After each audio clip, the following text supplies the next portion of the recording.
Atrocity कायदा संदर्भामध्ये राज्य सरकारने एक अत्यंत महत्त्वाचा निर्णय घेतला आहे। गुन्हा नोंदवण्याच्या प्रक्रियेमध्ये राज्य सरकारनं काही बदल केलेत। आता अॅट्रॉसिटीचा गुन्हा दाखल करण्यापूर्वी संबंधित अधिकाऱ्याकडून प्राथमिक पडताळणी केली जाणार आहे।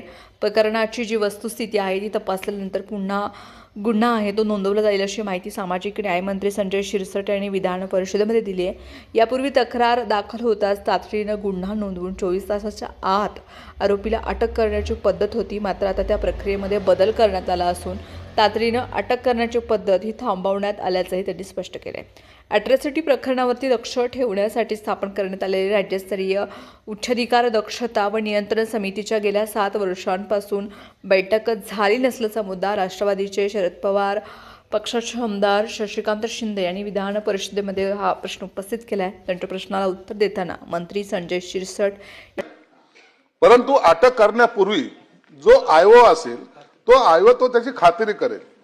आता एफआर नोंद झाला, आयओने खात्री केली, त्याला पोलीस स्टेशन मध्ये त्याला तातडीनं तो त्याचा जर तो चुकीचा गुन्हा दाखल केला असेल तर पोलीस स्टेशनला तातडीने तुम्हाला तो 169 ज्याला काय आपण म्हणतो कलम 169च मला वाटतं त्याचं, तर ते समरी तो ती समरी तो पोलीस स्टेशन मध्ये सुद्धा देतो आणि त्याच्यानंतर पहिली जी काही कोर्टामध्ये जेव्हा प्रकरण येतं त्या टायमाला ती समरी त्याला जावल्या जाते आणि ती केस विड्रॉ होते।